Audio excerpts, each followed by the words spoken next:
In this video, we'll be taking a look at pre-Vizsla for the Clone Wars animated line. This was in the Shadows of the Dark Side packaging back around 2011, 2010, 2011, in that range. So I've had this action figure ever since it was released. It was a local grocery store of mine, and I walked in one day, and they actually had an entire peg of these on shelves.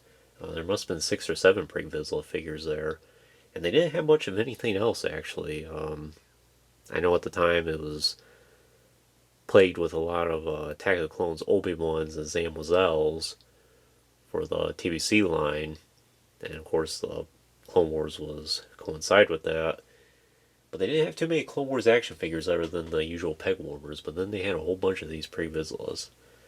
And since then, I don't think I ever saw pre-Vizsla again at retail ever again.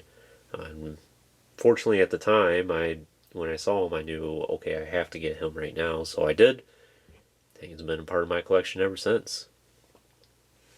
It's a very nice action figure. We are getting the pre-Vizsla in the TVC line and in the Black Series here really soon. Although, unfortunately, it seems like Hasbro kind of skimped out on them, and they're mostly retooled action figures with maybe a new head and a new helmet, and that's about it. And it looks like they're not even going to bother to give him his cape. So today, even after those are released, it's possible that this might still be the best pre-Vizsla that we've gotten.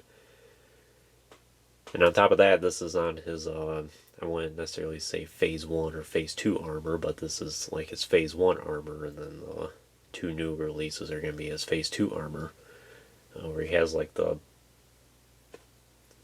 extra features on his helmet there. So what other background can I give about this action figure? There's a couple things I'll know as we dive into this review, but we'll just go ahead and take a closer look at the figure himself.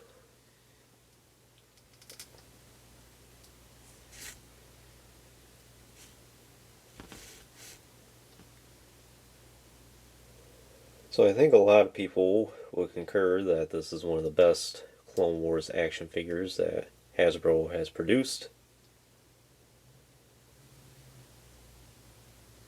For the Clone Wars animated line, that is. And they definitely did a lot of nice detailing for the animated look. And this is one of those action figures where if you blend them in with your realistic interpretation figures, I think he blends in just fine. Similar to like Embo. And the first time we saw pre-Vizsla was in Season 2 of the Clone Wars. I do recall when that episode premiered. And it was, unfortunately, I think that was the first Clone Wars episode I missed on its opening night, and I ended up having to catch it a couple days later.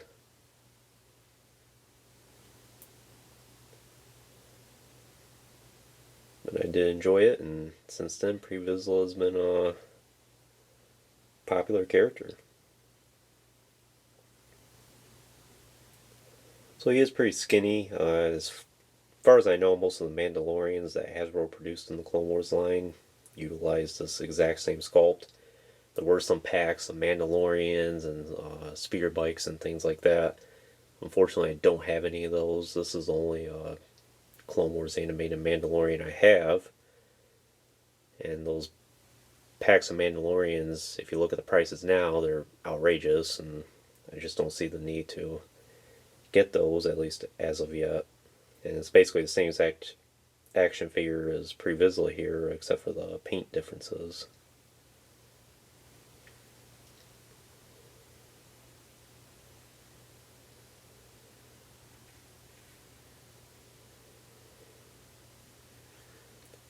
He's a pretty skinny action figure, although he is very durable. And mine's had a little bit of a wonky torso articulation there ever since I've had him, so he's always been at a slant. I've tried working with it a little bit, and I'm not going to do a whole lot of heavy work on him, so he'll probably be at a slant for a lot of his life.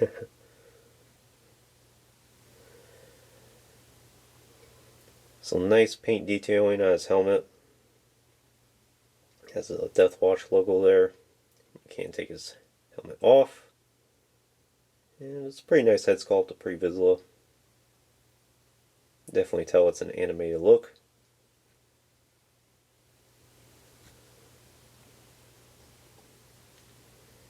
And he also has his signature cape here.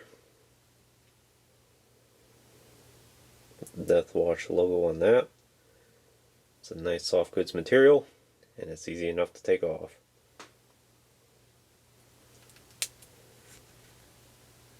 Occasionally I'll display them like this. There goes the Darksaber there. Has that patch on his shoulder armor there. And he pretty much just has all blues and dark grays for his armor.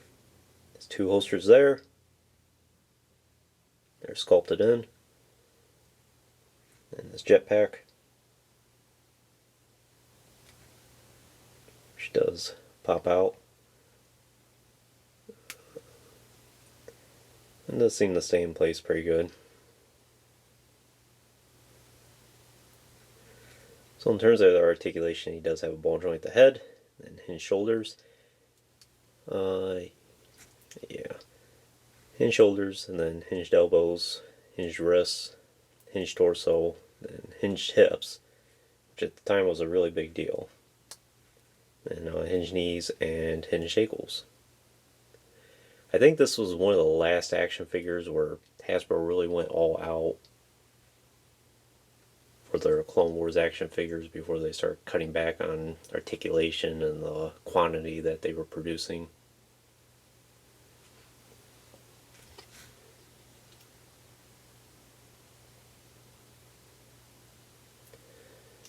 So in terms of weapons and accessories, of course this jetpack there, and he has his two Jango Fett style pistols.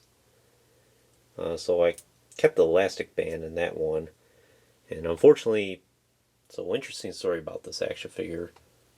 I kept the elastic bands on for many years after I got it, and I think it was around 2014 or so, I decided that, oh, I want to go ahead and take them off because I wanted to put the Darksaber in his hand.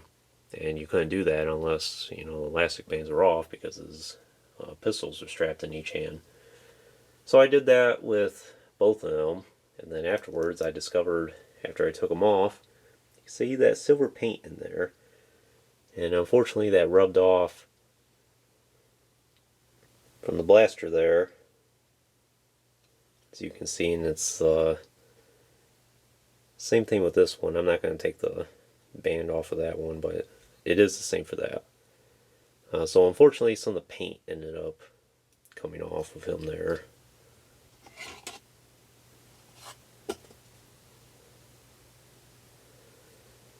I don't think it's anything that was my fault. That's just the way it was engineered. And I do think I have seen some other pre-Vizslas out there that unfortunately happened to him.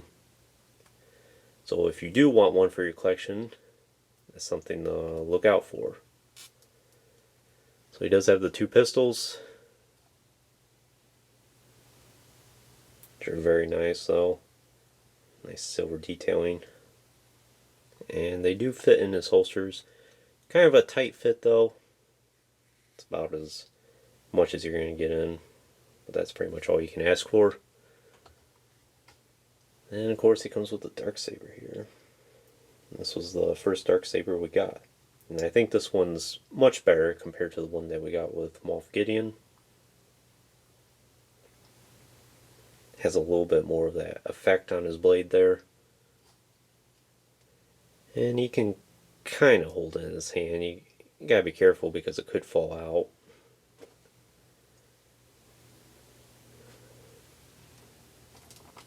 It looks really good with it. Definitely one of pre-Vizsla's claim to fames. And of course this came with the Ultimate Galactic Battle game. And he had his own card. And that scene's there from his duel with Obi-Wan Mandalore during Season 2. One of his first appearances. And the stats And of course it comes with the die in the stand like always.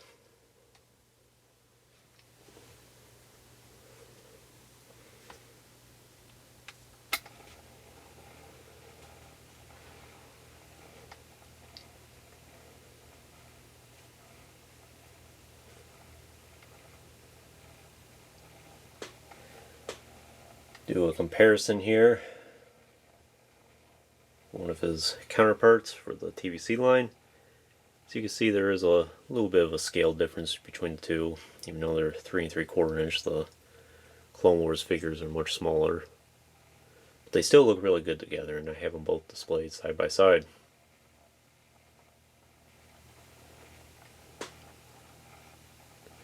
So would I recommend Pre-Vizsla for your collection? I would. He's, despite him being a pricey action figure, I have seen some deals for him every now and then. If you're lucky, you might be able to find him for like $40 in like new or brand new condition on eBay. I have seen some deals like that even recently. So it's just something where you're going to have to keep up on it daily, and you never know, you might find something good. Otherwise, if you just do a standard buy it now, whenever, you might end up spending like $60, $70, $80 for him, which is ridiculous.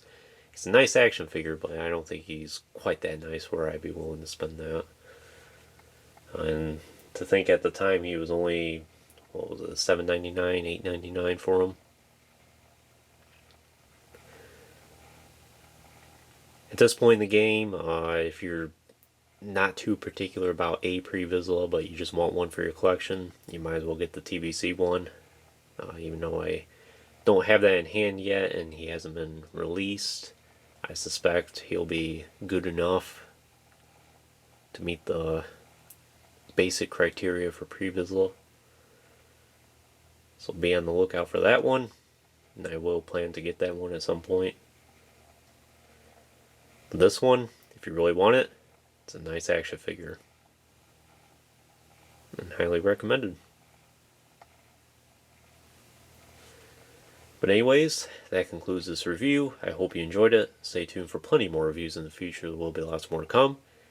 And if you haven't already, please like the video and subscribe to the channel. Greatly appreciate your support.